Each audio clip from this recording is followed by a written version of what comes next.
before we do, we've got another check of the weather from Mr. Roker. Al, it is such a pretty morning, isn't it? Perfect fall morning.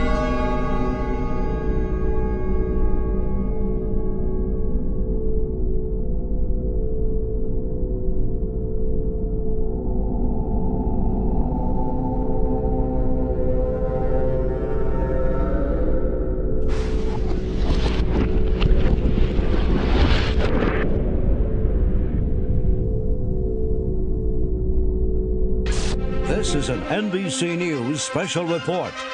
Here is Tom Brokaw. September 11th, the year 2001, a day unlike any other in the long course of American history, a terrorist act of war against this country.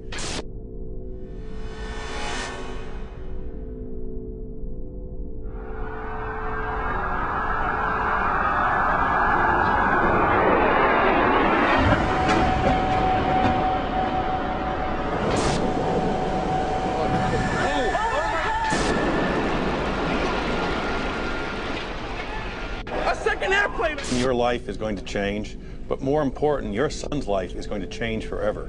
America will never be the same after September 11th, 2001. Oh my God! He's on almost everyone's list of the most likely suspects for today's attacks. The alleged mastermind, America's most wanted terrorist, Osama bin Laden. He has described the United States as the devil.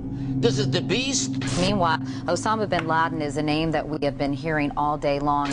They now believe that bin Laden was responsible. I'm told that Osama bin Laden likely deployed more than 50 terrorists. They are now, and I'm quoting here, 90% certain. Somebody provided the logistical support for this operation, and clearly the only person. Bin Laden comes to mind right away, Mr. Brimmer. Indeed, he certainly does. Bin Laden. This is his M.O. We have to look to the Middle East. We have to look to Osama bin Laden. Osama bin Laden. Osama bin Laden. Bin Laden. Osama bin Laden. Osama bin Laden. Remember, 24 hours ago, it was the Bush tax cut, the Bush budget, the Bush economy. You don't hear any of that tonight. It's America's enemy. America's under attack.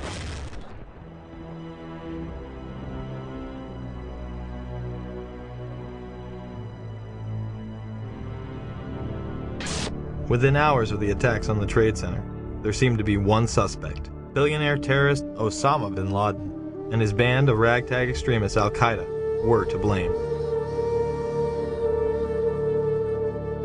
They successfully struck the #1 military power in the world in an unprecedented fashion. America would never be the same.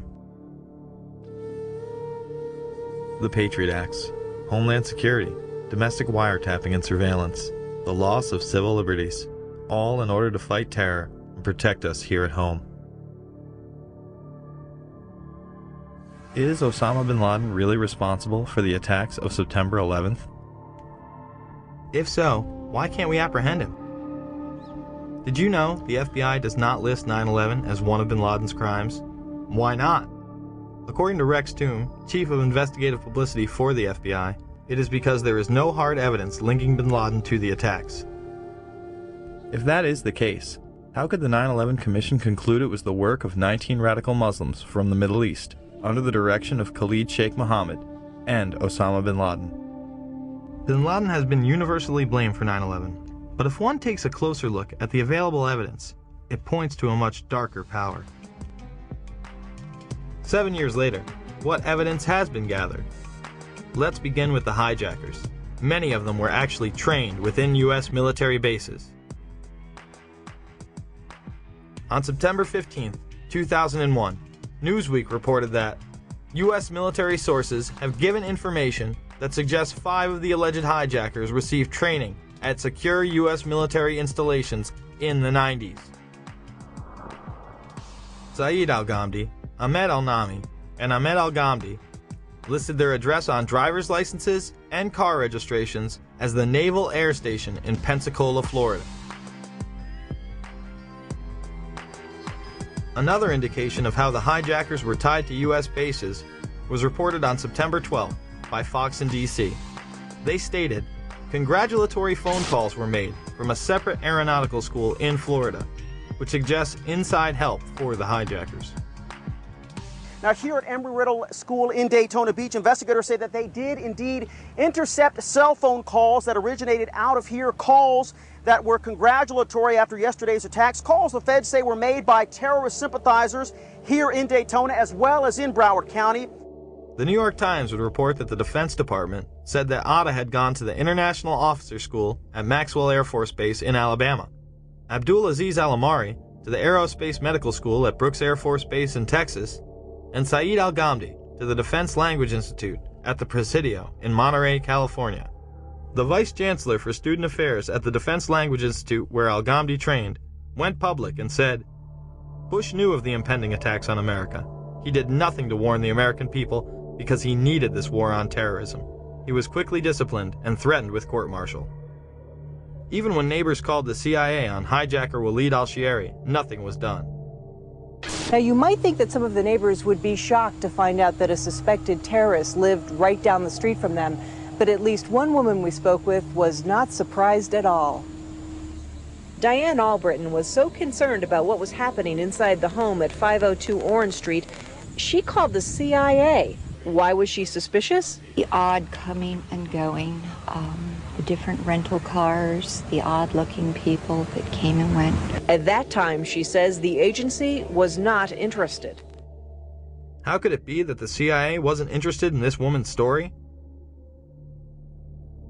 Other government officials would go public as well. J. Michael Springman, a former head of the Visa Department in Jeddah, Saudi Arabia, would blow the whistle that the United States was taking part in covert programs as far back as 1987 to funnel in and protect Islamic terrorists. Well, it began in Jeddah when I was repeatedly told to issue visas to unqualified applicants. This went on for quite some time during most of my tour there. Under the American immigration laws, you need to demonstrate that you're going to the United States for a specific purpose. And typically, in such a situation, you're going to sign a business deal, or you're going to go as a tourist to see the Grand Canyon, or you're going to the United States as a student to study a particular course of study. And these were people that had no job in one instance. He was a Sudanese who was unemployed in Saudi Arabia and a refugee from the Sudan. But he got a visa for national security purposes after it was taken out of my hands by the chief of the consular section. At basis, though, I really think that these were more CIA assets, people that were recruited, like all of the folks I've been issuing visas to a couple of years previously. And these people were tools to be done for a job. Well, the visas issued to the hijackers in Jeddah came about as a result of it being a CIA consulate. It was the 5th largest visa issuing post in the Middle East.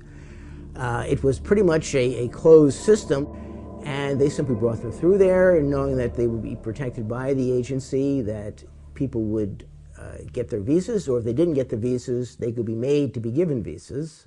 Once I got back to the United States and was out of the Foreign Service, I ran across a couple of people with ties to the American government that told me another story, that the CIA was recruiting fighters for the Afghan war against the then Soviets, and that their asset, Osama bin Laden, was working with them.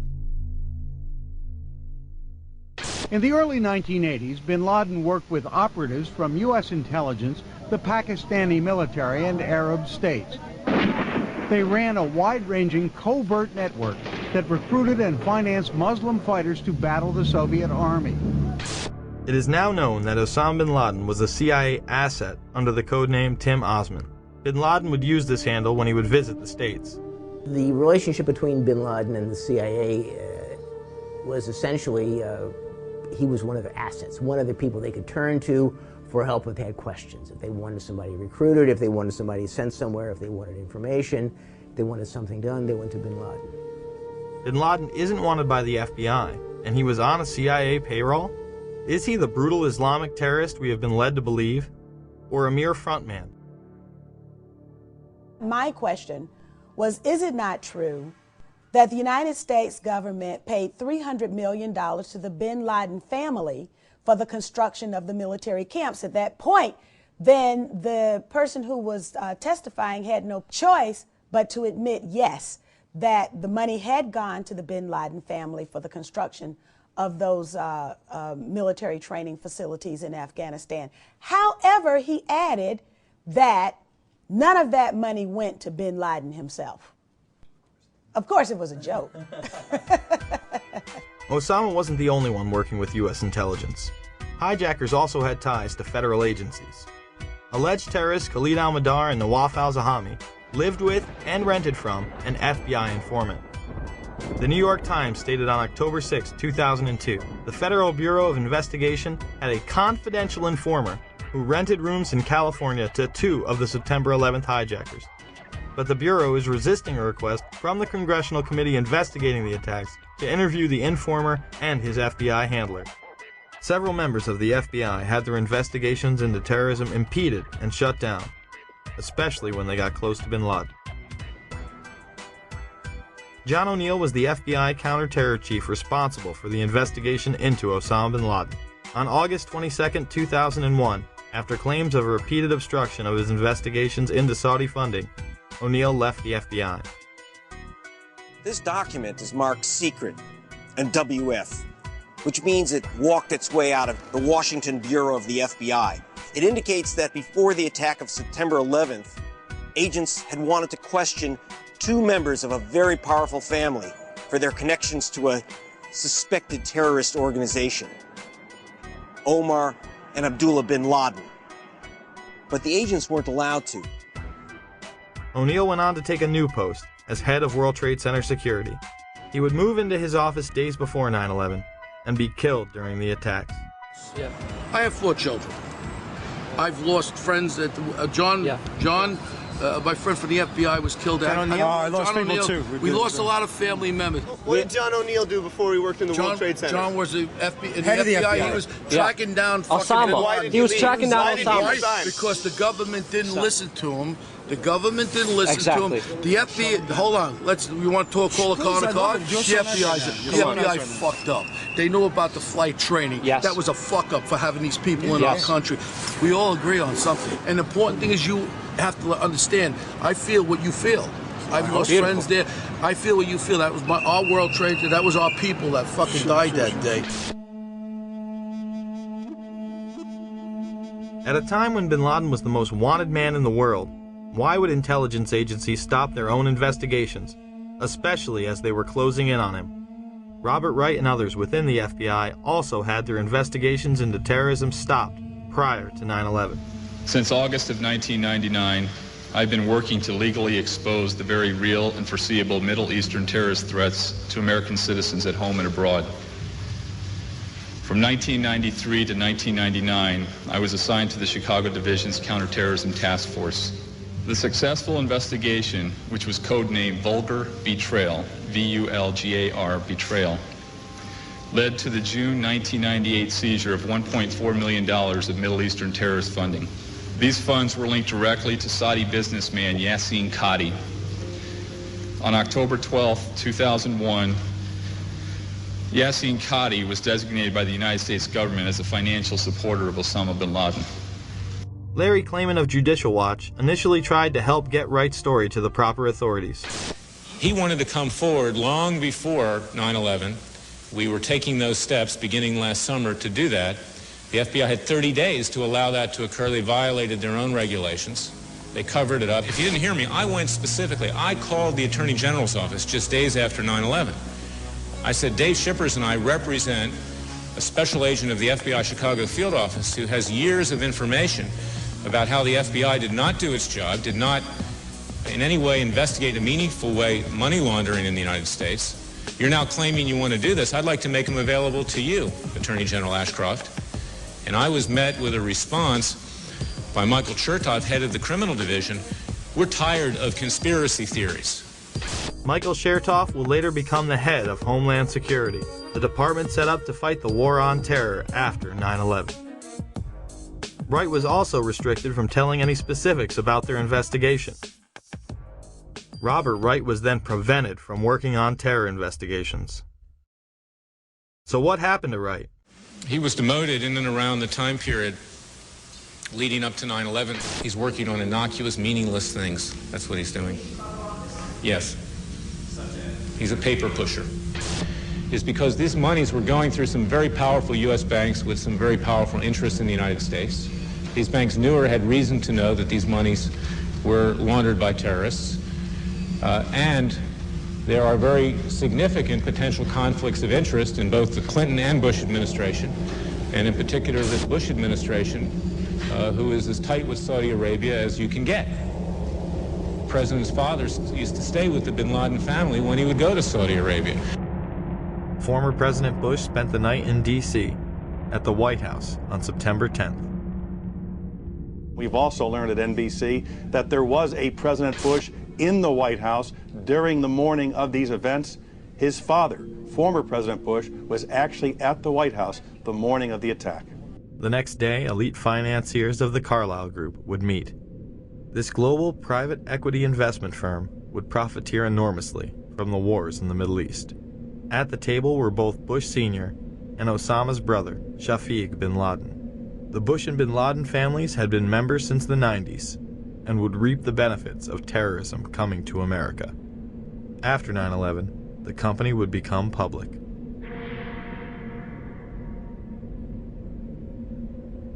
All I do agree with you is on one thing. Fucking Bush and Clinton with their relationship with Saudi fucking Arabia. Yes. I agree with you. They're kissing their asses like that. That's bullshit. Because they're sucked up, and that family that took off, that's a fucking crime. The family Mr. Deedle is referring to is, of course, the bin Ladens. While all domestic flights were grounded, suspects closest to the supposed mastermind behind 9/11 were allowed to leave on chartered flights. Let's show you some video that was taken exclusively by News Channel 2 8 days after 9/11. That man there is Osama bin Laden's younger brother Khalil, who had been here vacationing with other family members there on an estate that they owned in West Orange County.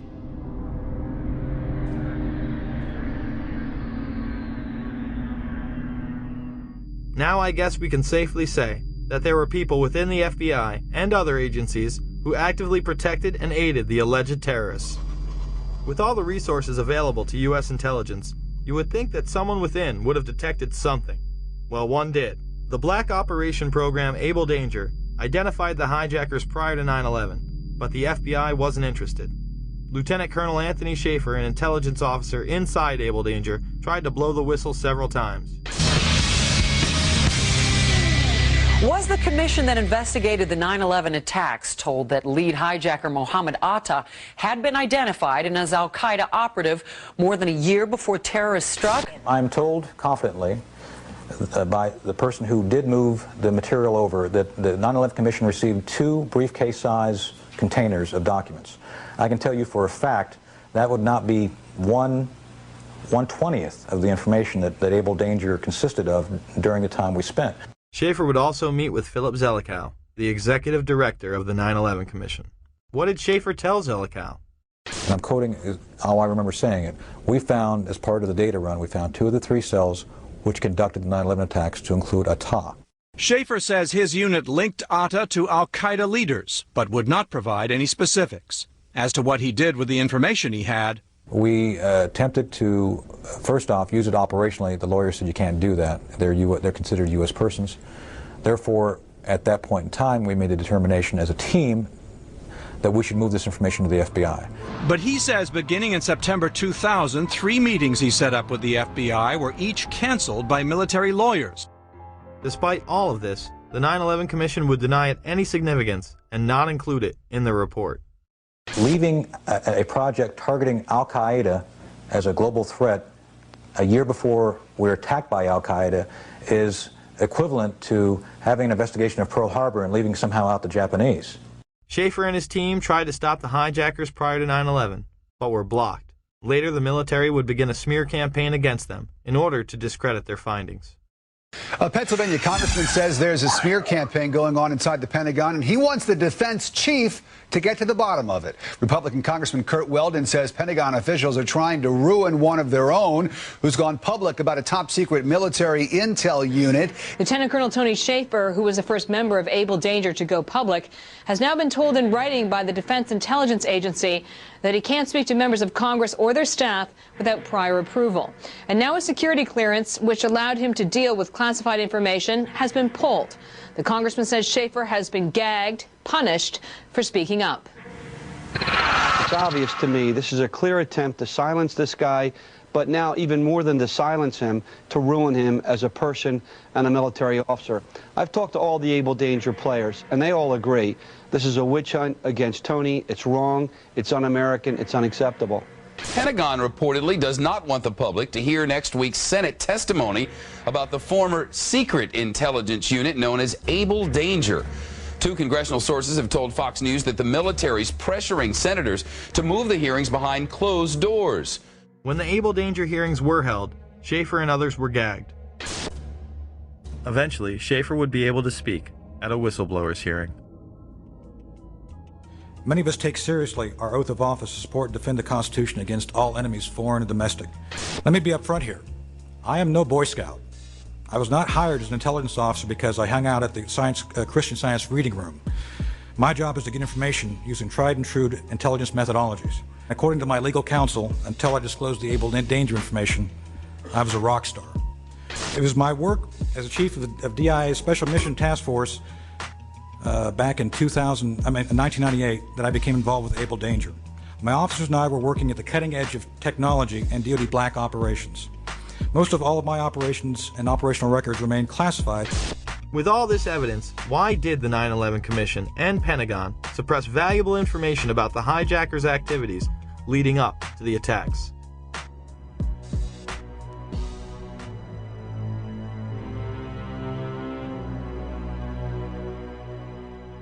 It was widely reported that men had been celebrating the attack after recording the first plane strike. They were not Al-Qaeda, but they were detained.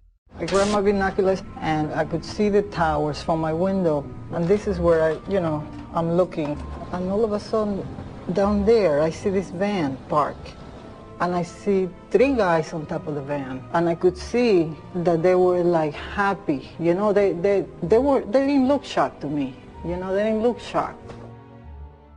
There was a group of Israelis, some of whom later were revealed as Mossad assets, who were arrested after cheering and high-fiving and videotaping the crash of the airplanes into the World Trade Towers. Several other men were detained after a van full of explosives was stopped outside of Manhattan.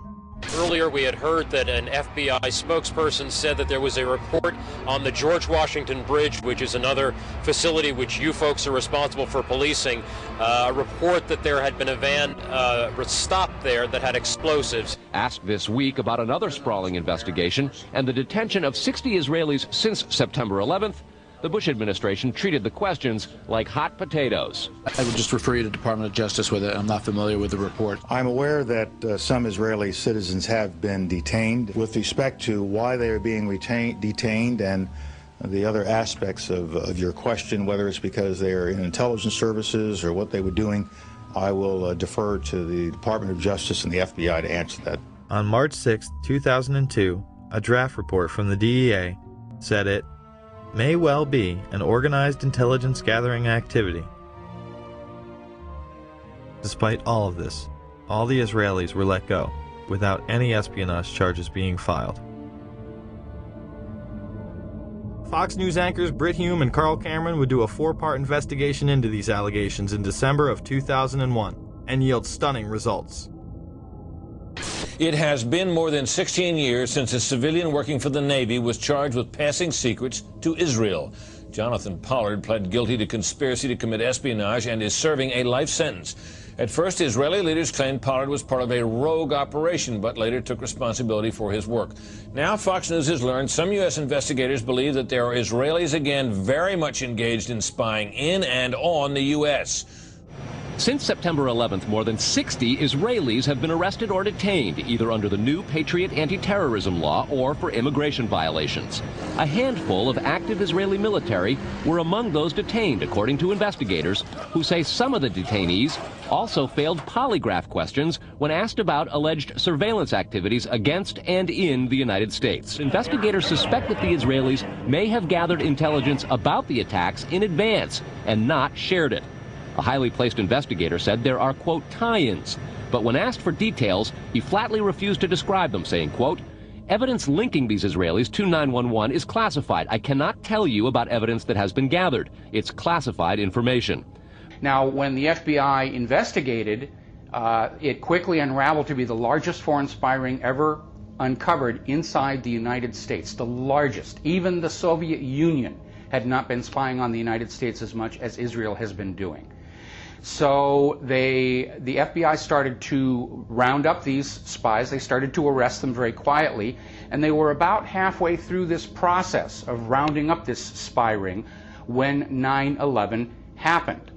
Numerous classified documents obtained by Fox News indicate that even prior to September 11th, as many as 140 other Israelis had been detained or arrested in a secretive and sprawling investigation into suspected espionage by Israelis in the United States.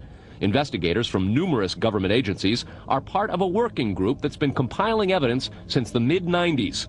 These documents detail hundreds of incidents in cities and towns across the country that investigators say, quote, may well be an organized intelligence gathering activity.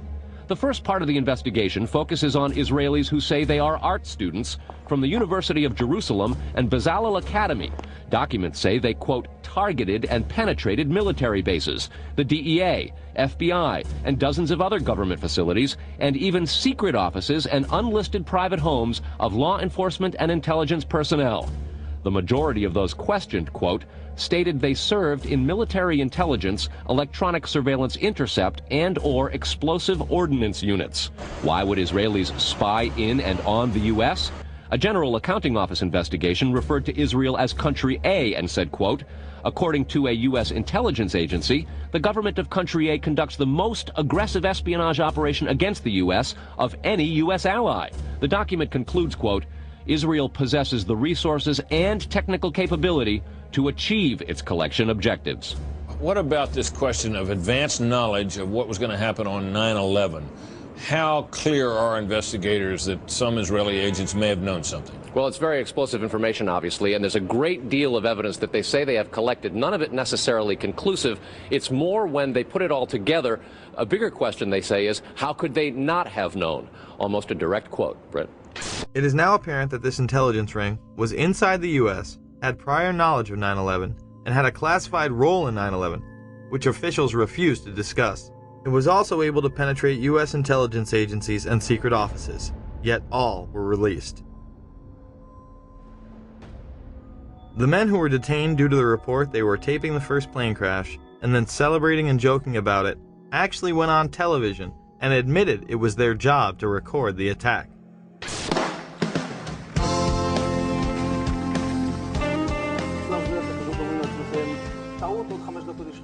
And at that point, we were taken for another round of questioning, this time related to our allegedly being members of Mossad. The fact of the matter is, we are coming from a country that experiences terror daily. Our purpose was to document the event. How could they have known about the attack? And who sent them to document it? The evidence points to a large intelligence network inside the United States that had teams on the ground, such as the ones recording the attack, and electronic surveillance teams gathering information. Another team who was involved that day detonated explosives on the ground.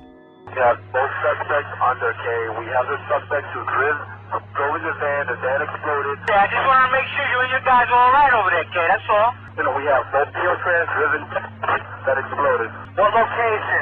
King Street between 6 and 7. Unit is on the scene on King 6 and 7. What unit are you? How would these teams obtain their information? The investigation on our side basically tracked back to two companies. The first one was called Amdocs. This is an Israeli-owned company which does the billing for 90% of the telephone companies inside the United States. Fox News has learned that some American terrorism investigators fear certain suspects in the September 11th attacks may have managed to stay ahead of them by knowing who and when investigators are calling on the telephone. How? By obtaining and analyzing data that's generated every time someone in the U.S. makes a phone call. One sitting in city, please.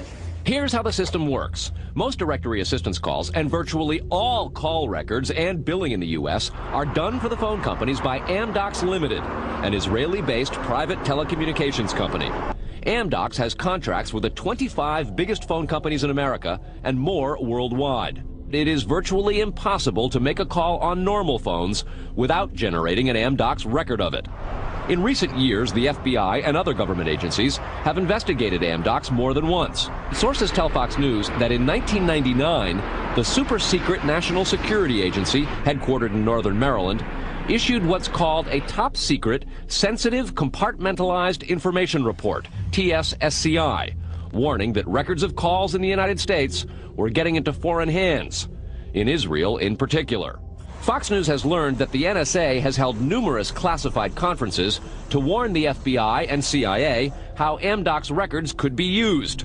So if you know the name of a police officer, or even if you know the name just of an informant, you can follow that network of who's talking to who and basically determine that whole association of names and contacts that represent that unit of operation. Fox News has documents of a 1997 drug trafficking case in Los Angeles in which telephone information, the types that Amdocs collects, was used to, quote, completely compromise the communications of the FBI, the Secret Service, the DEA, and the LAPD.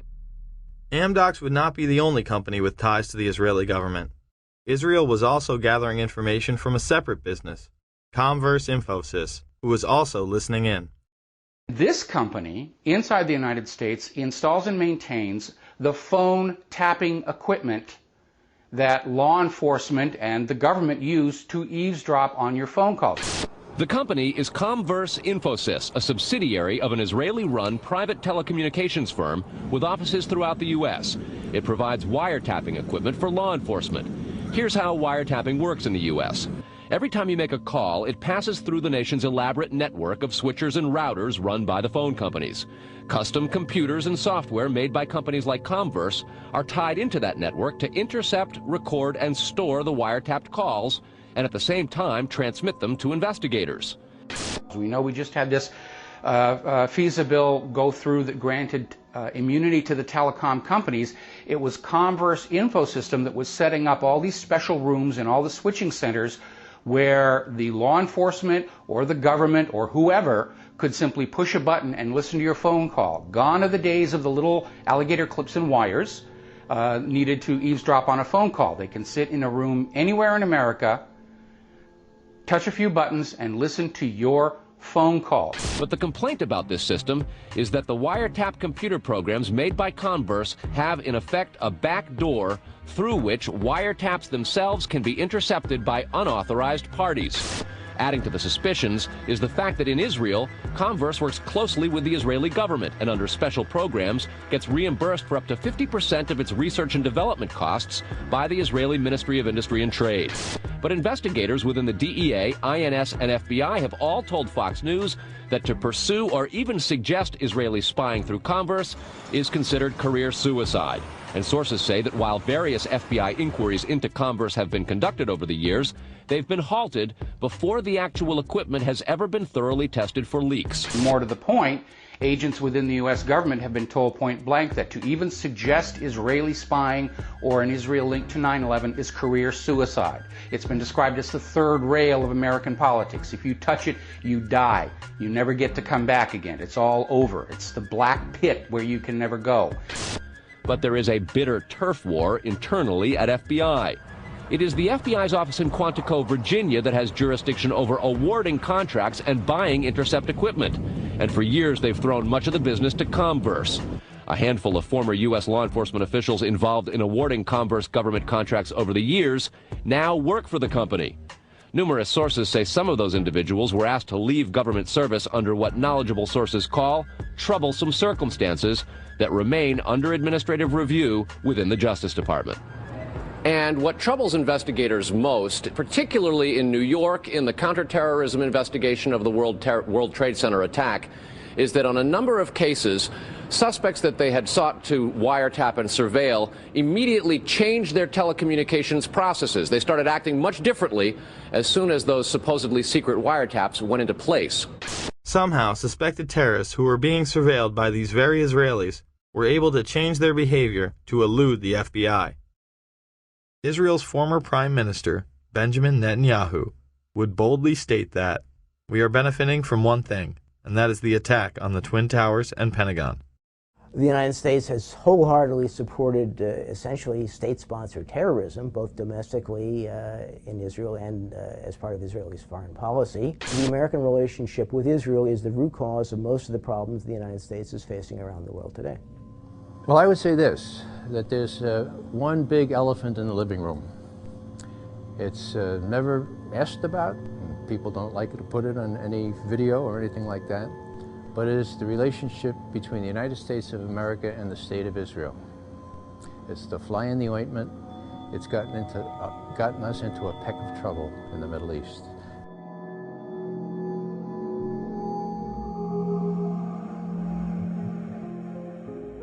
Confirmation of these allegations against Israel would finally come in January of 2008, when the Times Online would tell FBI whistleblower Sibel Edmonds' story. This Turkish translator for the FBI found an international spy ring that included Israel, Turkey, and Pakistan working with household names within the United States. She was gagged and to this day has been unable to tell her entire account. Edmonds stated that one high-level official was aiding foreign operatives against U.S. interests by passing them highly classified information, not only from the State Department, but also from the Pentagon, in exchange for money, position, and political objectives. The article stated that the Turks and Israelis had planted moles in military and academic institutions which handled nuclear technology. The Pakistani operation was led by General Mahmoud Ahmed, then the ISI chief. Intelligence analysts say that the members of the ISI were close to Al-Qaeda before and after 9/11. Ahmed was accused of sanctioning a $100,000 wire payment to Mohammed Atta, one of the 9/11 hijackers, immediately before the attacks. Oddly enough, General Ahmed would be in Washington, D.C., meeting with George Tenet, the current director of the CIA, and others, in the weeks before the attacks. In fact, on the morning of 9/11 itself, he would be having breakfast with Senator Bob Graham and Porter Goss. These two men would co-chair the initial congressional investigation, and Goss would later become the head of the CIA. I was trying to make the point that Ahmed didn't hide the fact, when we met with him in Pakistan and when he was in Washington, that he was close to the Taliban, that was his job, to be close to the Taliban. Graham would go on PBS and have this to say. I was surprised at the evidence that there were foreign governments involved in facilitating the activities of at least some of the terrorists in the United States. I am stunned that we have not done a better job of pursuing that to determine if other terrorists received similar support, and even more important, if the infrastructure of a foreign government assisting terrorists still exists. Most of that information is classified, I think overly classified. I believe the American people should know the extent of the challenge that we face in terms of foreign government involvement. In that report, 27 pages would be completely redacted. And do you think that will ever become public? Which countries are talking about? It'll become public at some point when it's turned over to the archives, but that's 20 or 30 years from now. We need to have this information now. Are you suggesting that you are convinced that there was a state sponsor behind 9/11? I think there is very compelling evidence that at least some of the terrorists were assisted, not just in financing, although that was part of it, by a sovereign foreign government. The day after the attacks, it was apparent that some people within the government were aware of the Pakistani funding of Al-Qaeda. Secretary Powell, one country you didn't mention was Pakistan, and I understand that your deputy has spoken with the ambassador to Pakistan. Deputy Secretary Armitage did meet with Pakistani officials today. It would be useful to point out to the Pakistani leadership at every level how helpful they might be if we find a basis to act upon that information. Senator Joe Biden, who had also met with the head of the Pakistani ISI, would have harsh words on the Senate floor. And the word should go out to those who pretend that they wish to be our friends, that they're going to have to make some very difficult choices. Pakistan in particular is going to have to make a very difficult choice very soon. Words will not be sufficient. Actions will be demanded. When Biden was confronted, he confirmed his meeting with Ahmed, saying Pakistani intelligence was indeed funding the Taliban. Sir, one question. In the days following 9/11, you met with the head of Pakistani ISI, General Muhammad Ahmed. It has since come to light that he ordered Saeed Sheikh to wire $100,000 to Muhammad Atta. Why was he allowed to go back to Pakistan, and why wasn't he questioned, and why were you meeting with him? I met with him to deliver a message that if he didn't stop supporting the Taliban, we would take him out. Why did we let him go? We let him fly freely. We never investigated him. We never even looked into him. Look, there's a thing called diplomatic passports. We did not arrest Khrushchev when he came. But he financed the hijackers, and you let him go, and he's free. He hijacked the hijackers. No one knew he financed the hijackers. It's wired. As they say, get a life. He would later state that the information was indeed classified. How did you know the ISI was helping the Taliban, sir? How did you know they're helping them out? It is classified? Pakistan was set up as the silent funding arm of the hijackers. They were used as a launching base for the occupation of Afghanistan. To review, we have just learned that many of the hijackers had ties to U.S. military installations, the FBI, and the CIA. That both Israel and Pakistan have classified roles in 9/11 to this day, and the man who co-chaired the initial investigation into 9/11 stated this information would be classified for at least 20 to 30 years. Virtually none of this information was in the 9/11 Commission report. Instead, you are expected to believe that Osama bin Laden carried out the attacks alone. Yet 2 wars and 7 years later, he's still on the loose. The bipartisan commission was full of insiders who whitewashed the events of that day to the point it was comical.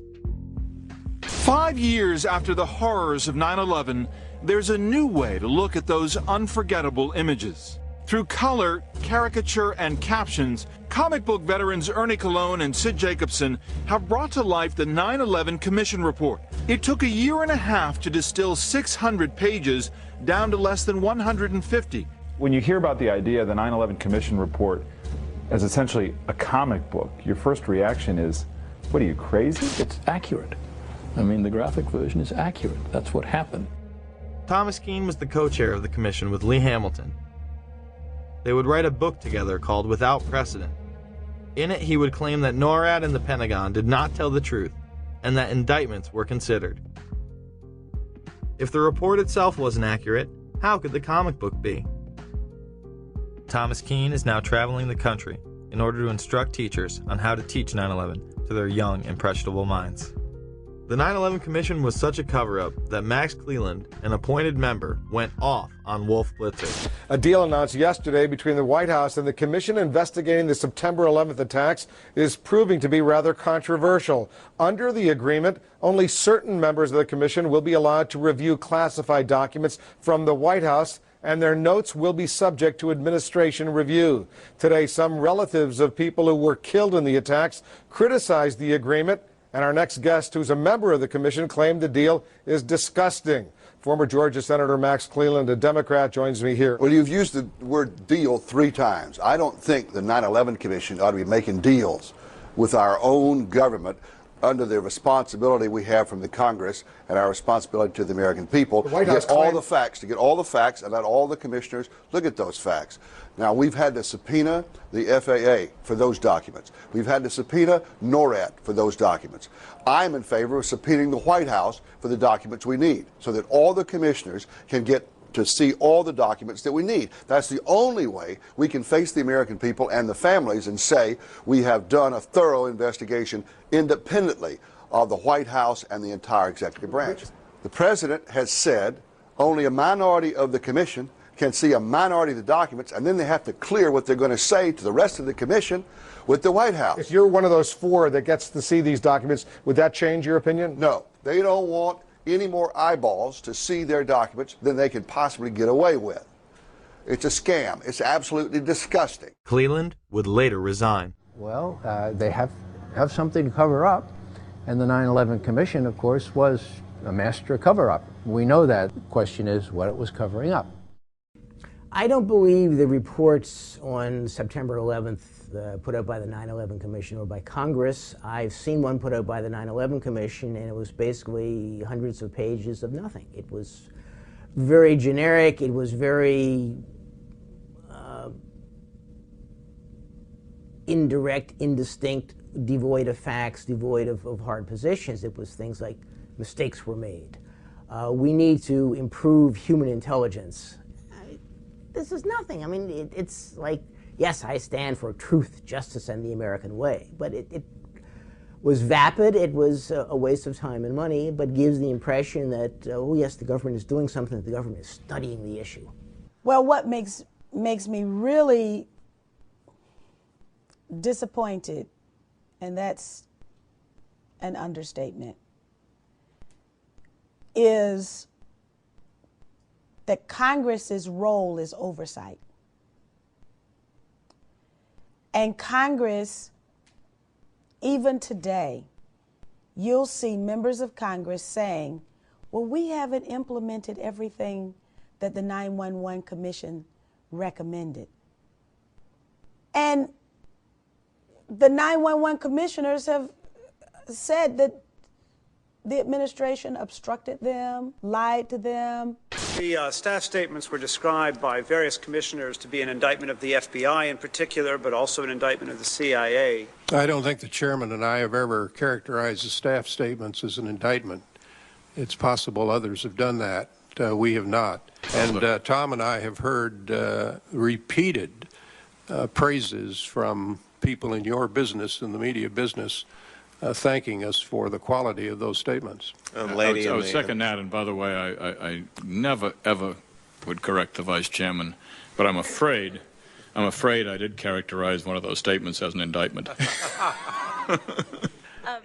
So how can you start with a document that you know is false and take that to the American people as a document by which Congress's accomplishments should be measured? Dennis Kucinich would present 35 articles of impeachment against the Bush administration in June of 2008. He would stand before the House for almost 3 hours before reading the last few articles, which were regarding 9/11. He alleged that the administration had not acted on specific warnings prior to 9/11, that they had attempted to cover this information up, and they had tried to stop any commission from being organized in regards to investigating the attack. Article 33.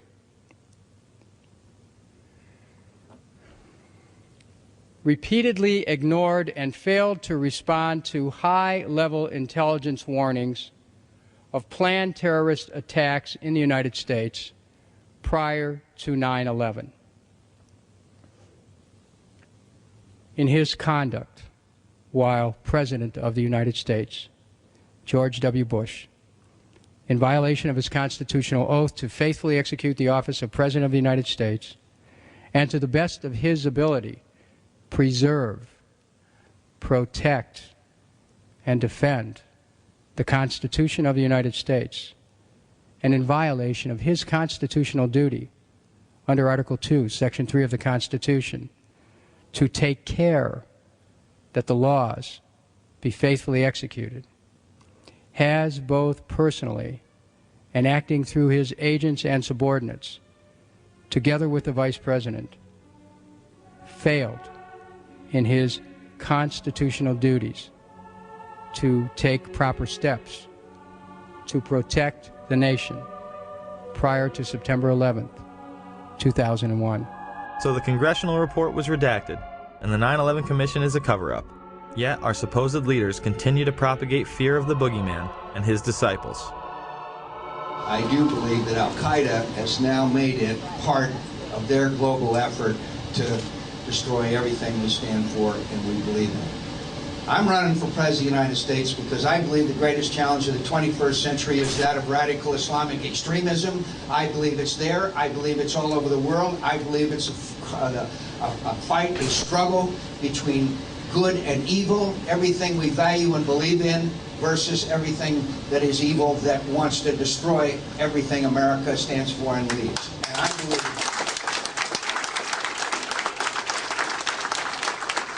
it was an Osama bin Laden job with 19 people from Saudi Arabia.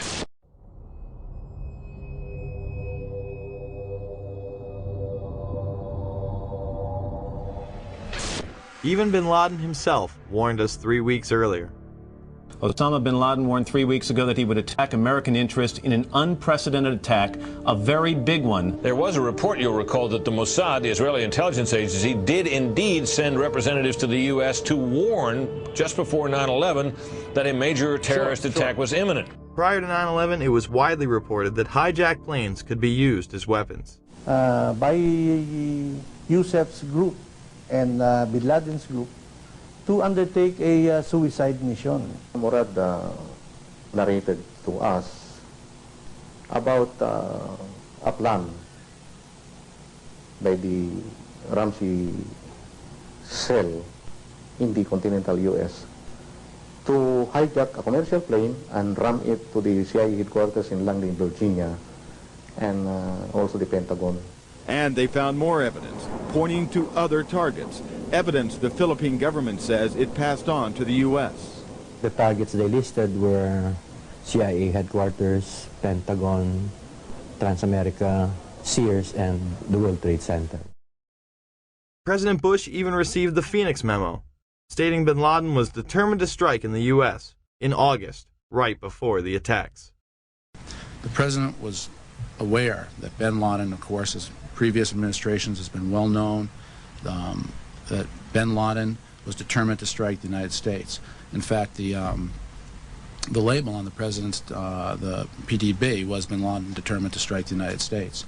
On August 6, 2001, President Bush was presented a President's Daily Brief article titled, "Bin Laden Determined to Strike in U.S."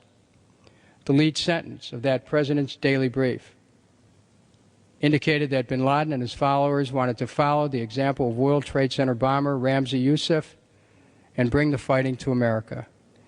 The article cited a more sensational threat, reporting that bin Laden wanted to hijack a U.S. aircraft. The President's Daily Brief item included information from the FBI indicating patterns of suspicious activity in this country, consistent with preparations for hijackings. The president broke his silence today about the revelations earlier this week that he had been briefed before September 11th about a possible al-Qaeda hijacking plot. The comments took place in the White House South Lawn setting where the press could not ask questions. While he was honoring the Air Force football team, his comments diverted to what has become topic A in Washington. You know what's interesting about Washington? It's a town, unfortunately, it's the kind of place where second guessing has become second nature. What I want to say to my Democratic friends in the Congress is that they need to be very cautious not to seek political advantage by making incendiary suggestions, as were made by some today, that the White House had advance information that would have prevented the tragic attacks of 9/11. Clark confirms that in June, July, and August 2001, the Central Intelligence Agency warned the president in daily briefings of unprecedented indications that a major al-Qaeda attack was going to happen against the United States. It was so well known that the United States had done several drills with this exact scenario prior to 9/11. We're going to take a closer look tonight at another example of where, despite the conventional wisdom, there were people in the United States who actually were preparing to defend against the kind of attacks which occurred here on 9/11. The North American Aerospace Defense Command, NORAD for short, has been defending the skies over the U.S. and Canada for almost 50 years, 46 to be precise. USA Today reports that in the 2 years before the attacks on September the 11th, NORAD conducted exercises using hijacked airliners as weapons. And one target was the World Trade Center. Here's ABC's Brian Ross. President Bush has said again and again that no one could have imagined what Osama bin Laden ordered for September 11th. We knew he hated us. But there was nobody in our government, at least, and I don't think the prior government, that could envision flying airplanes into buildings on such a massive scale. But that turns out not to be true. U.S. military planners did envision and practice those very scenarios. As reported by USA Today, the North American Aerospace Defense Command, NORAD, conducted exercises with fighter jets, simulating hijacked planes flown into the World Trade Center in the 2 years before the attacks. Pentagon planners also envisioned the attack on the Pentagon 5 months before it happened. One of these drills was run on June 1st and 2nd of 2001. Amalgam Virgo was an exercise where multiple attack scenarios would be occurring simultaneously, including attacks from cruise missiles, unmanned aerial vehicles, and hijacked aircraft. The scenario also envisioned a hijacker taking control of a commercial aircraft and slamming it into the nation's capital. The exercises would constantly be monitored by military satellites and planes. Osama bin Laden was the poster boy for this plot, appearing on the cover. Isn't it a fact, sir, that prior to September 11, 2001, NORAD had already in the works plans to simulate in an exercise a simultaneous hijacking of 2 planes in the United States? Colonel Scott, do you have any data on that? I'm not aware of that, sir. I was not present at the time. That was Operation Amalgam Virgo. Yes, sir. So what did happen on 9/11? The truth is, there was a lot more going on that day than we were being told. There were several war games and exercises being run simultaneously, involving multiple government agencies. John Fulton and a team from the CIA would be conducting a drill at 8:45 a.m. out of the National Reconnaissance Office in Chantilly, Virginia, in which a plane is crashed into a building. Other drills would literally cripple our defensive and investigative abilities on that morning. But this very interesting information, Katie, Matt, and Tom, from the FBI, they have been operating a massive exercise from their hostage rescue unit. All of their top teams, about 50 personnel, helicopters, equipment, were in Monterey, California for the last 2 days, scheduled to fly back today commercially. So all of those people are out of place. It's fair to say, according to sources that we've talked to here at NBC, that the FBI rescue operations and other FBI operations are really in chaos right now because they can't reach their officials in New York. All of their phone lines are down, and now you've got all of their special experts on this stuck in Monterey, California, trying to get a military flight back because there are no longer commercial flights. So they are seriously out of pocket, and there is a real breakdown of the FBI anti-terror coordination team, which is, of course, the principal team that would lead any effort. I actually found myself in Montana with 50 state emergency managers, the director of FEMA, his top staff at the National Emergency Management Association conference, number of emergency managers from New York State, from Pennsylvania, from Virginia, Maryland, the district, most in New England, made the flight on a C-130 last night. It was one of the only flights across the country, a military aircraft. Northern Vigilance would redirect fighter jets out of the northeastern sector to patrol Canada and Alaska. Vigilant Guardian and Vigilant Warrior were exercises involving hijacked aircraft that would go in and out of radar. These would appear real to those involved. We fought many phantoms that day. We got many aircraft calls inbound that morning that turned out to be phantoms. During that time frame, we had multiple aircraft called hijacked all over the country. These exercises would not cease until after United 93 was brought down and the attacks were over. Open line. Caval, it's Sergeant Richmond. Sergeant Richmond, Sergeant Light from Cheyenne Mountain Test Control. How are you? I'm doing fine. Okay, I need you to terminate all exercise inputs coming to Cheyenne Mountain at this time. Copy. And stay on loop until I verify that or the connectivity is disconnected on the exercise side only. Okay, no, do not do any more inputs on the exercise side and stand by. I got Cheyenne Mountain on the line, terminating all exercise inputs. So, Grover, in case you didn't know, that the exercise... Oh, yes. In fact, more hijackings were thought to be taking place. On the radar scope, and it's not just a video game.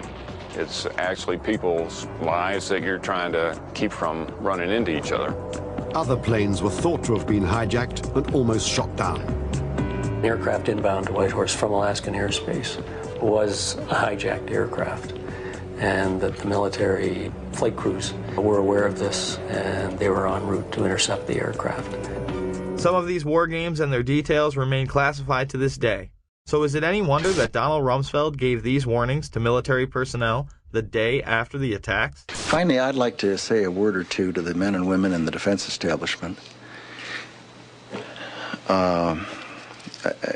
most of whom deal with classified information.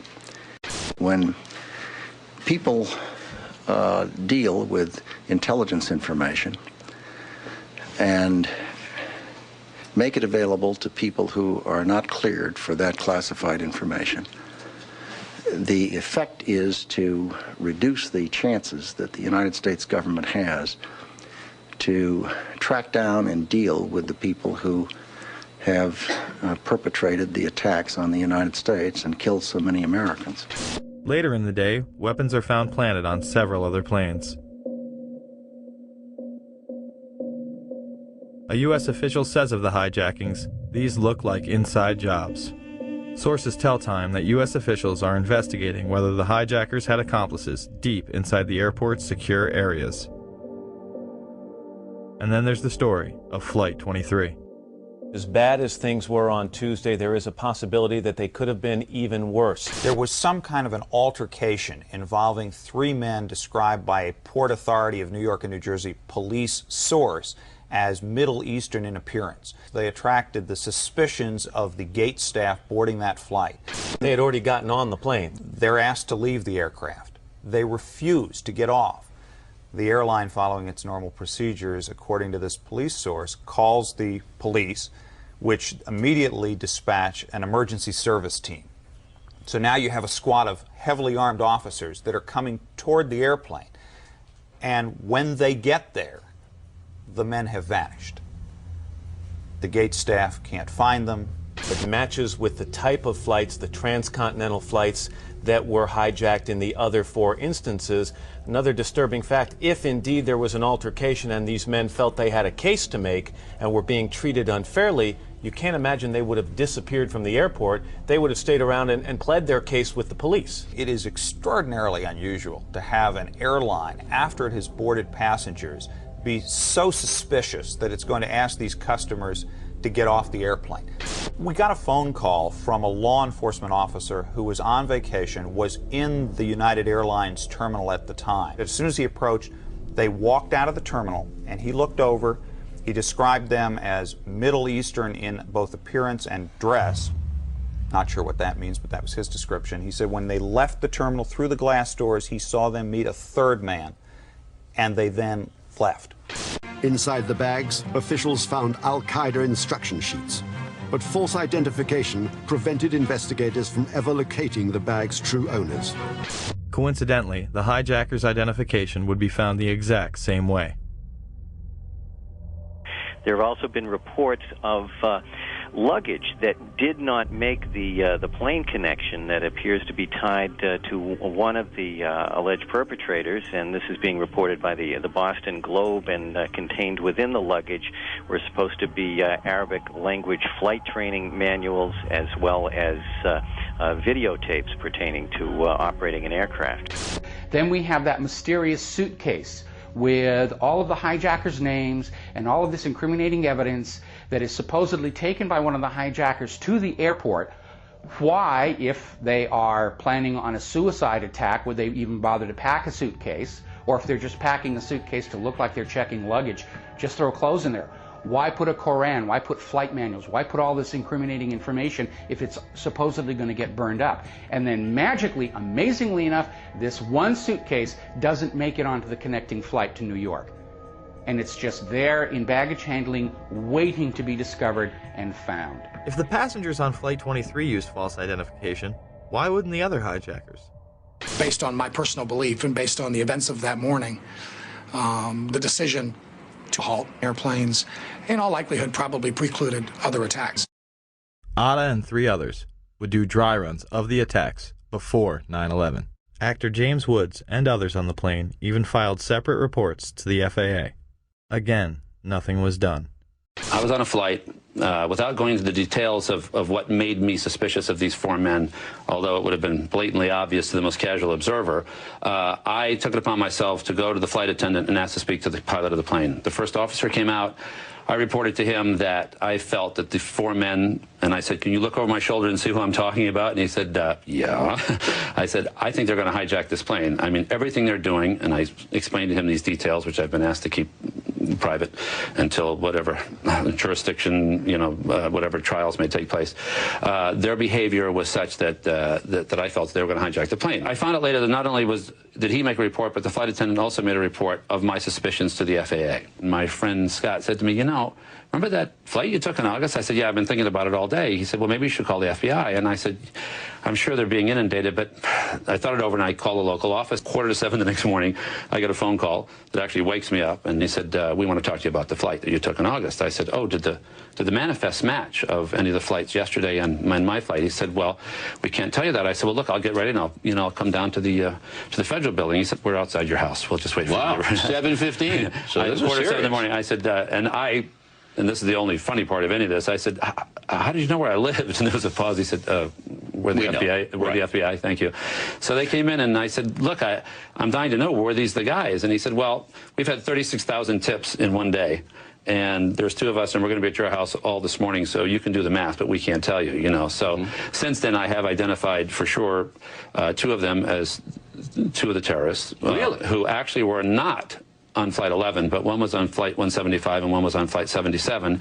And I've been told unofficially, not by the FBI, but by someone else in actually a higher level of government, believe it or not, just through a coincidence, through a mutual friend, that all 4 of them were terrorists involved. As I explained to the FBI, they said, what was your first instinct? And aside from certain things like 4 guys getting on a transcontinental flight without any hand luggage, they said to me, what did you think these guys were? I said, well, I thought they were either 4 law enforcement officers or 4 terrorists, in that they had that thing that guys who are undercover or on a mission have between each other.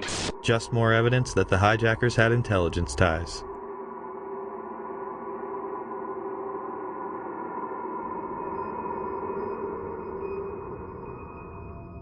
There were almost certainly other targets. Maryland's governor, on the morning of 9/11, stated that his police department had received threats prior to the attacks, not only against the targets that had been hit, but others. That came in today? Pardon? You mentioned threats on Maryland facilities. Are these threats that came in today? Yes. The head of our state police, Dave Mitchell, received a list of 11 sites across the country that were targets. Supposedly this list had been distributed prior to the explosions. Several of those sites were ones that were under attack. Another target on that morning was Air Force One. Although it is never discussed, the perpetrators of the attack somehow got top-secret codes that morning. Brian, what is the credible evidence that Air Force One could have been a target? These planes were some distance from Air Force One after all. The excuse was that, quote, we do not discuss, we do not discuss intelligence information. Air Force One has been said to be a target in the past during President Clinton's trip to Bosnia during his first term, where they stopped an Aviano and switched out into 3 transport planes. Similarly, they were escorted by fighter jets, as they have in the past, while it is not routine. The White House insisting that the evidence was, and thus the zigzag flight path from Florida to Louisiana, the Air Force is insisting that the evidence is provable and credible that the aircraft and the White House were targets. Ari Fleischer, the White House press secretary, would be pressed on this issue. If you have a threat to Air Force One, it seems as though you're raising an additional threat that perhaps we don't know about. I'm sorry? Raising an additional threat? Involving one of those it's planes, over. one of those 4 planes, Ari, is is that where the credible threat, or can you say, are we talking about something totally different? You're asking me, in essence, what the source of information is. And I think the American people... No, how have we accounted for those 4 planes and what their targets were? Is there, which by deduction you would assume there is something else that we're talking about targeting Air Force One. There Can was... you make that assumption? I'm not going to lead you any further as to speculating about what was the nature of the threat to Air Force One. But as I indicated, and I'll say it again, it was real, it was credible. Planes that we have accounted for. I'm just not going to speculate about the nature of it. On September 20th, 2001, WorldNet Daily would report much more regarding the threat. The terrorist message threatening Air Force One was transmitted in that day's top-secret White House code words. As the clock ticked away, the Secret Service reached a frightening conclusion. The terrorists had obtained the White House code and a whole set of top-secret signals. This made it possible for a hostile force to pinpoint the exact position of Air Force One, its destination, and its classified procedures. In fact, the hijackers were picking up and deciphering the presidential plane's incoming and outgoing transmissions. In the week after the attacks in New York and Washington, more hair-raising facts emerged. The terrorists had also obtained the code groups of the National Security Agency and were able to penetrate the NSA's state-of-the-art electronic surveillance system. They seemed to have at their disposal an electronic capability that was more sophisticated than the NSA. They also believe that the terrorists are in possession of all or part of the codes used by the Drug Enforcement Agency, the National Reconnaissance Office, Air Force Intelligence, Army Intelligence, Naval Intelligence, Marine Corps Intelligence, and the intelligence offices of the State Department and Department of Energy. Since no single individual has access to every top-level code at any given time, a single mole would not answer the case. It would have to be a large, widely spread number. U.S. experts do not believe bin Laden was capable of infiltrating double agents into the heart of the U.S. administration on a large scale.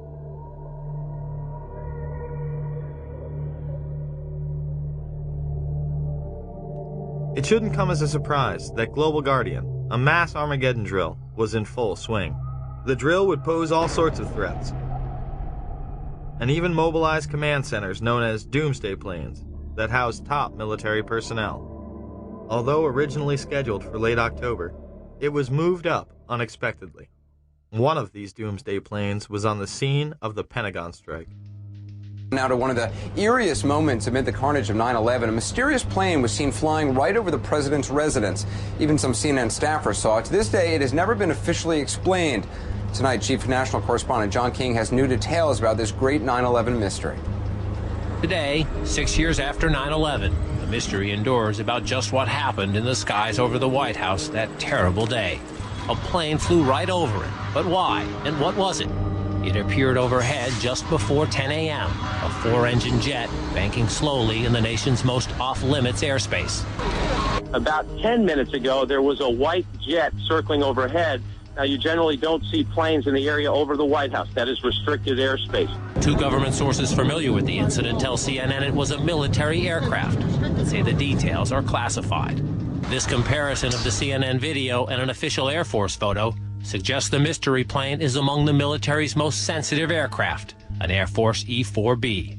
Note the flag on the tail, the stripe around the fuselage, and the telltale bubble just behind the 747 cockpit area. The E-4B is a state-of-the-art flying command post, built and equipped for one reason: to keep the government running no matter what, even in the event of a nuclear war. The reason it was nicknamed the Doomsday Plane during the Cold War. They exercise this type of thing all of the time, and they simply don't talk about it. So it doesn't surprise me that they are very closed-mouthed about it. Ask the Pentagon, and it insists this is not a military aircraft, and there is no mention of it in the official report of the 9/11 Commission. But 6 years later, the Pentagon, the Secret Service, and the FAA all say they, at least for public consumption, have no explanation of the giant plane over the president's house, just as the smoke began to rise across the river at the Pentagon.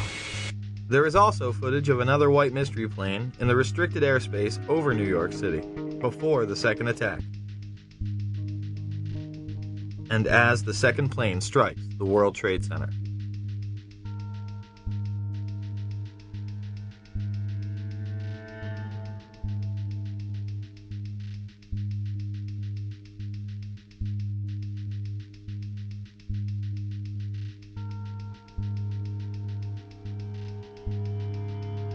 There were 5 E-4Bs in the air on 9/11.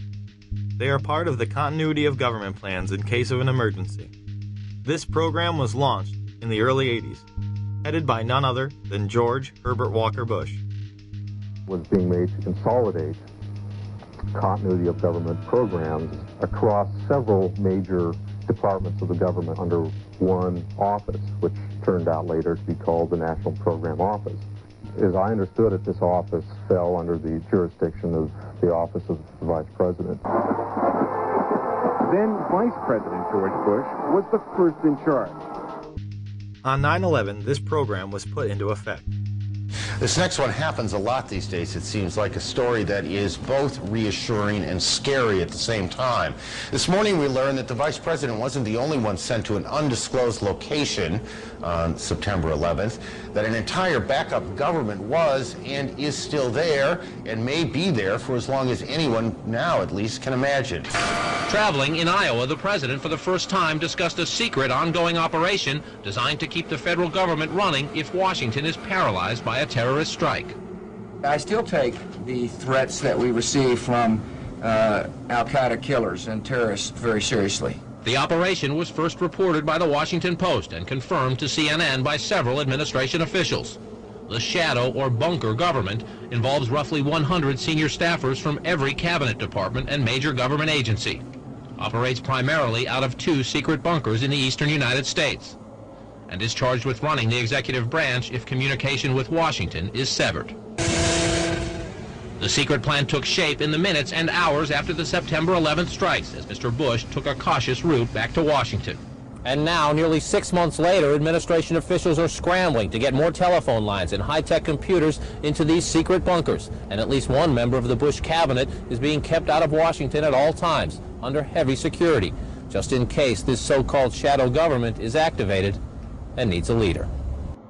Despite it being on television and in numerous papers, most people continue to deny that a shadow government even exists. Now, what if I told you that Dick Cheney was the reported head of this group on the day of 9/11? President Bush cracked jokes about it at a prime rib dinner. The Vice President has been moving among secret locations to provide continuity of government.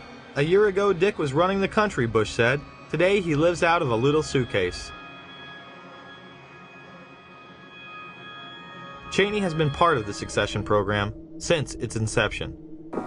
To reduce the possibility of decapitation, the National Program Office was directed to create a new program to assure the continuity of government. It was known as the Presidential Successor Support System, or PSQ.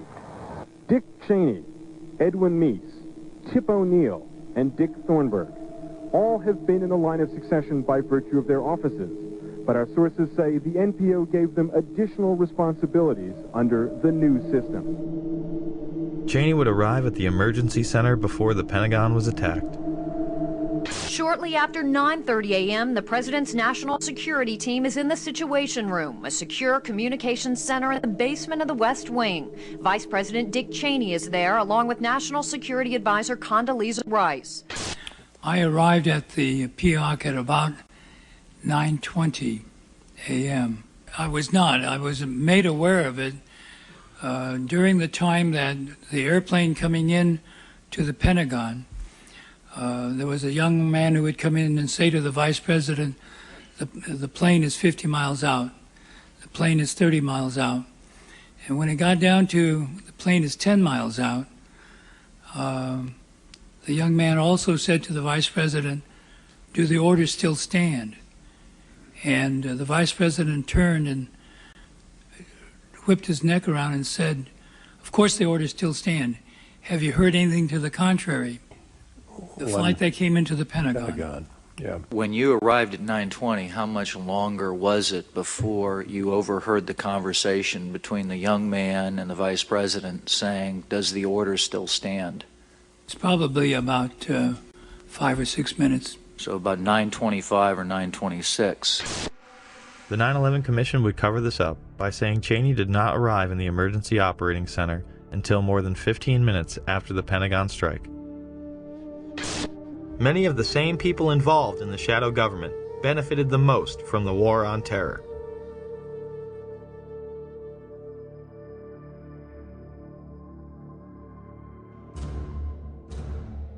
A key hub for intelligence was the Solomon Brothers building, also known as World Trade Center 7. This was a massive 47-story skyscraper that would have dominated most city skylines. At 5:20 in the afternoon, it would collapse into its own footprint. It also happened to be New York City's #1 spook house and operational center. It housed the Department of Defense, the Internal Revenue Services, the Security and Exchange Commission, the largest Secret Service office in the world, the largest CIA office outside of Virginia, and New York's Office of Emergency Management, or OEM. Beyond the haunting presence of those still missing in the rubble, Ground Zero is filled with guns, drugs, and secrets. Number 7 World Trade Center was also the New York office of the Central Intelligence Agency. The CIA ordered the building surrounded by FBI agents shortly after it collapsed. Since then, they have been searching for computers and a safe filled with classified documents. Government agents watch the construction workers through binoculars as they search. The OEM was where local government would rally in the case of an emergency, such as a terrorist attack or natural disaster. The command center on the 23rd floor is bulletproof and bomb-resistant, with its own air supply and generators. It's linked to city airports, the Coast Guard, and the Pentagon. Computers will soon have detailed blueprints of every major building in New York City. Surprisingly, it would be deserted when city officials Barry Jennings and Michael Hess arrived. When the Office of Emergency Management did an activation, they always included our locale. I received the call shortly after the first plane hit. I got there, I had to be inside on the 23rd floor when the second plane hit. Upon arriving into the OEM EOC, we noticed that everybody was gone. I saw coffee that was on a desk. Still, the smoke was still coming off the coffee. I saw half-eaten sandwiches. And only me, Mr. Hess, was up there. After I called several individuals, one individual told me that to leave and leave right away. Both would go on network television on 9/11 and make the claim they experienced explosions inside the building as they tried to evacuate. I'll give you a live picture down Church Street. Fire crews now walking back toward the scene. We have seen them all morning trying to walk away, because what happens is every time a little piece of the building comes down, a huge black cloud comes at us, making it almost impossible to breathe or see anything in front of them. But now, at least for the past couple of minutes, it has been clear from this space back on Chambers in that area. So now they're walking back toward the World Trade Center. And as we keep letting you hear the personal stories, the survivor stories of exactly what happened inside the World Trade Center when that first plane went in, and of course the collapses since then, we're going to bring more of those to you now. Barry Jennings, you were on the 8th floor. You work for the City Housing Department. Explain to me the moment of impact. Well, me and Mr. Hess, the Corporation Counsel, were on the 23rd floor. I told him we got to get out of here. We started walking down the stairs. We made it to the 8th floor. Big explosion. Blew us back into the 8th floor. And I turned to Hess. I said, "This is it. We're dead. We're not going to make it out of here." I took a fire extinguisher and I bust the window out. That's when this gentleman here heard my cries for help. This gentleman right here, and he kept saying, "Stand by. Somebody's coming to get you." They couldn't get to us for an hour because they couldn't find us. You thought that was it? I thought we're dead. I thought that was it. We have Frank Uciardo back on the phone with us, Brenda, with some New York City officials. Frank, go ahead. That's right. I'm standing here right now just off Broadway by City Hall with Michael Hess, who is the city's corporation counsel. Mr. Hess, you were trapped in, I believe, 7 World Trade Center. Go ahead, sir. Yes, I was. I was up in the Emergency Management Center on the 23rd floor, and when all the power went out in the building, another gentleman and I walked down to the 8th floor where there was an explosion, and we've been trapped on the 8th floor with smoke, thick smoke all around us for about an hour and a half. But the New York Fire Department, as terrific as they are, just came and got us out. When I made it to the 6th floor, and there was an explosion, the explosion was beneath me. Keep in mind now, it's pitch black in there. All the lights went out. So when the explosion happened, it blew us back. I'm thinking I'm standing on the landing. I'm actually holding on to a pole above us. Really? And I had to climb back up because Hess is yelling, "What do we do now?" I said, "There's only one thing we can do, and it's go back up." Both buildings were still standing. Keep in mind, I told you the fire department came and ran. They came twice. Why? Because building Tower 1 fell, then Tower 2 fell. And then when they came back with all concern now, like, to get me the hell out of there. I was trapped in there for several hours. I was trapped in there when both buildings came down. All this time, I'm hearing all types of explosions. All this time, I'm hearing explosions. When they finally got to us, and they took us down to what they called the lobby, because I asked them, I said, when we got down there, I said, "Where are we?" He said, "This was the lobby." And I said, "You got to be kidding me." It was total ruins. Total ruins. Now keep in mind, when I came in there, the lobby had nice escalators. It was a huge lobby. And for me to see what I saw, it was unbelievable. And the firefighter that took us down kept saying, "Do not look down." And I kept saying why. He said, "Do not look down." And we were stepping over people. And you know you can feel when you're stepping over people. This building would fall into its own footprint at 5:20 in the afternoon at nearly free-fall speed. Almost 7 years later, there has still been no official reason given, but some have given the false impression that damage caused by the collapse of the Twin Towers brought 7 down. Despite the fact that no other surrounding buildings acted in this manner.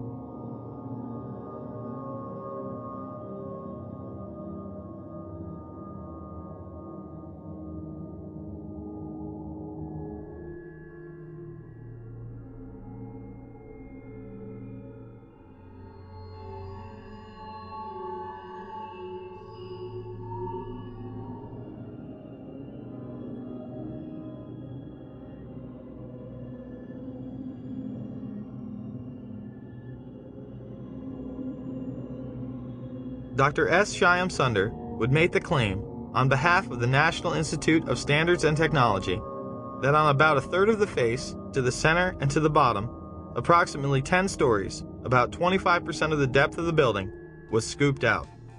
Here is the south face of World Trade Center 7. Does it look like 1/4 of the building is gone?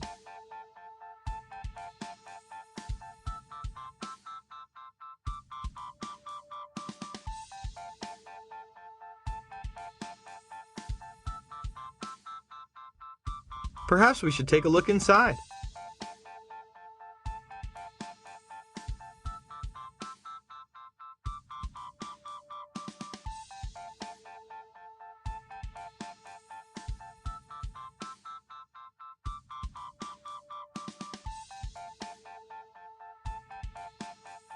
It appears it is not scooped out after all.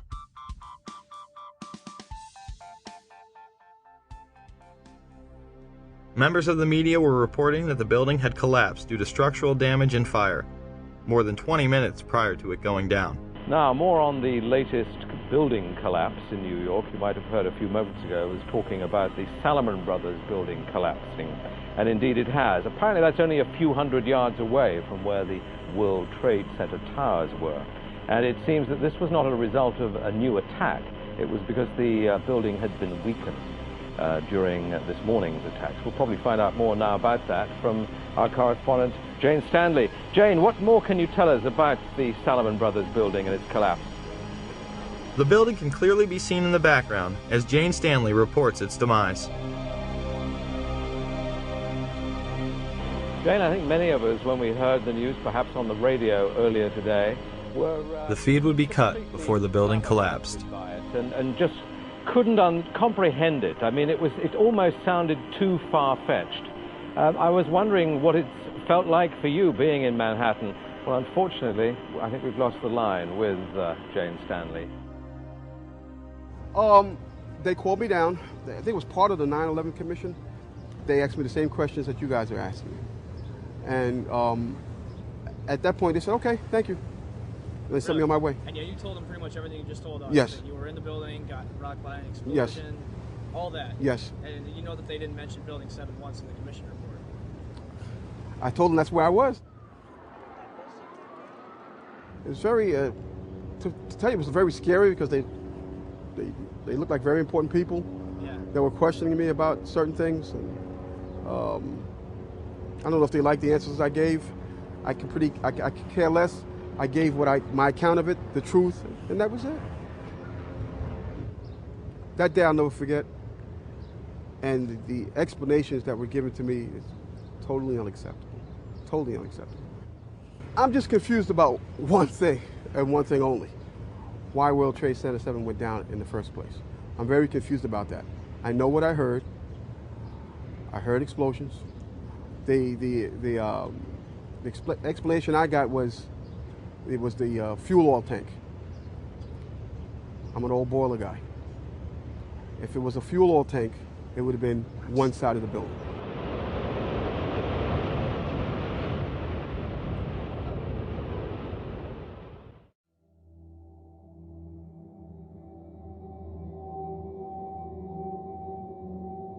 After 9/11, a climate of fear was created in order to shut down any opposition to the Bush administration's new agenda.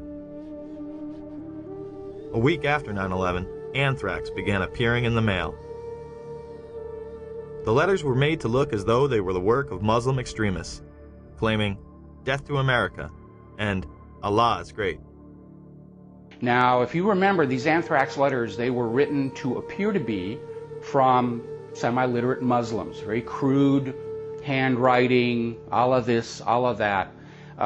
They really do look more like movie prop letters than real letters. The targets were government buildings, media outlets such as CBS, NBC, the New York Post, and politicians such as Senator Daschle and Leahy, two members of the opposition party. When the FBI tested the anthrax, it was highly refined and weaponized. Colin Powell would go on CNN and deny these allegations. No, I think we've had a lot of stories over the past 4 or 5 days. First it was weaponized anthrax, then it was highly refined, and then when it was analyzed, it was discovered it was none of the above. The anthrax used in the attacks was identical to that of the Ames strain, which led the investigation to Fort Detrick. An analysis of the anthrax that was sent to Senator Daschle's office shows that this anthrax has a sophistication that leads people to know that it can only be produced by a PhD microbiologist, and it would have to have been done in a small, well-equipped microbiology lab. This appears to be the so-called Ames strain. That was a strain of anthrax that was first isolated almost 50 years ago at a U.S. Department of Agriculture diagnostic lab in Ames, Iowa. What's uncommon about this is that it has been engineered in such a way to be, as they say, readily aerosolized. That means, in effect, that what somebody has done is taken the anthrax spores, added to them some kind of a chemical to get in the way of a normal electrostatic process that causes the spores to clump together. Chemical's been added to declump them, in effect. That makes them very fine. They are able then to be dispersed very readily into the air. The Washington Post would report, genetic fingerprinting studies indicate that the anthrax spores mailed to Capitol Hill are identical to stocks of the deadly bacteria maintained by the U.S. Army since 1980. Those labs can trace back their samples to a single military source, the U.S. Army Medical Research Institute of Infectious Diseases at Fort Detrick, Maryland. It's been made quite clear that Al-Qaeda wasn't behind this. It is a specialized biological weapon only produced by our military in one facility. High-level FBI and CIA officials said none of the 60 to 80 daily threat reports from intelligence sources contain evidence linking the anthrax attacks to Osama bin Laden's terrorist network. This did not stop the mainstream press from trying to blame Al-Qaeda. As investigators race to find answers to the recent wave of anthrax terror, we'll look at what investigators are targeting now.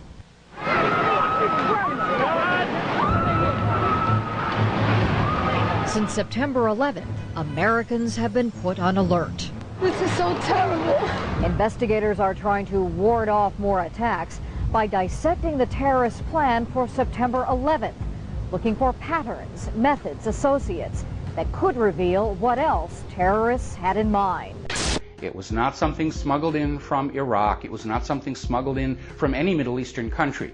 It was U.S. government ultrafine granulated weaponized anthrax spores. There was another story that the media absolutely would not touch, the story of Dr. Philip Zach. And it goes back to the U.S. government lab where the anthrax was stored. It was reported that official U.S. government documents in the anthrax investigation showed that Dr. Zach had entered the laboratory where the anthrax used in the letters was kept without proper authorization after having lost his job. Somehow the Bush administration would have the foresight to be on Cipro 6 weeks prior to the attacks. How convenient. An attack traced back to U.S. government facilities, and the president and his staff happen to be taking the antidote before it's even in the mail. Judicial Watch would file suit against the administration for its actions. Well, this is another good example of how certain people consider themselves to be above the rest of us. On September 11th, I think it'll come as a shock to a lot of people, but it's been reported by the New York Times and other major news organizations and confirmed by the White House. The President's office and Vice President's office went on Cipro, the antibiotic that was used to combat anthrax. The White House went on Cipro. It must have known that either an attack was underway or was imminent. It shows you that some people in this country are less than equal and are not treated like the political elites.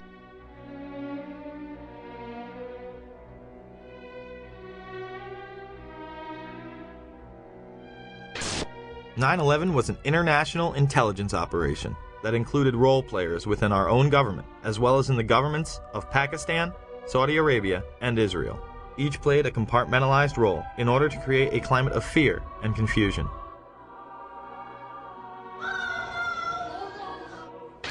This, combined with the evacuation of government offices, kept any type of dissent off the radar. It was a time when Americans felt they needed to rally around their leaders, and they did.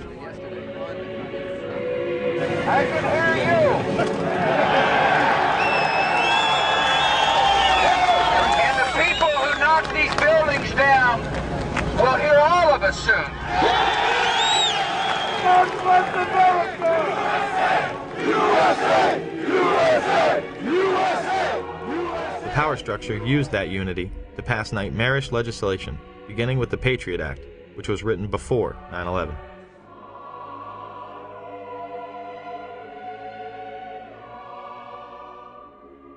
Homeland Security was in place prior to 9/11 as well.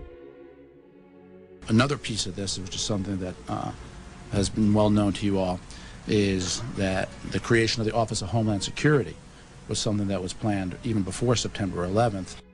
The Bush administration had even written up the plans to invade Afghanistan the week before 9/11. And as a result of a process that involved the CIA, the Department of Defense, the Department of State, the National Security Council, a national security presidential directive was developed and prepared throughout 2001 that was approved by what's called the Principals Committee, which is essentially cabinet-level officers involved in national security, on September 4th, 2001. That document was then finalized on September 10th. I think it was focused on al-Qaeda from the various earlier days. We fight a fabled enemy, the likes of which that can never be defeated.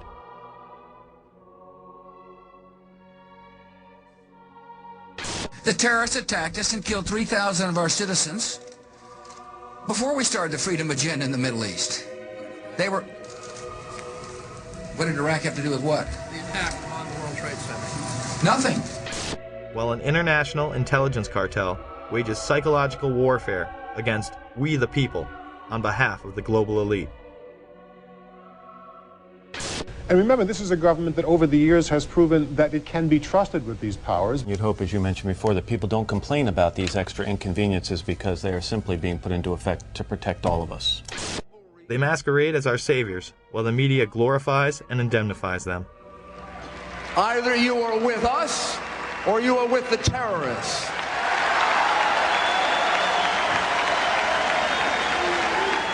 Don't let anyone tell you otherwise. Certainly not a disingenuous filmmaker who would have us believe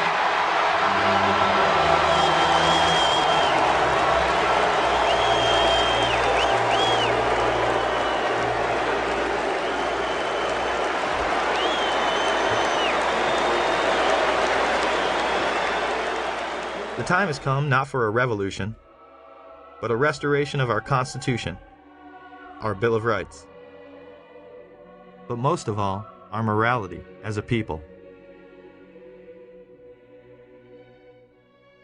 The question is, will we be able to put our consumerist obsessions aside long enough to make a difference? Can we put down the remote control and hold these tyrants accountable? It's up to us. No more excuses. Thank you.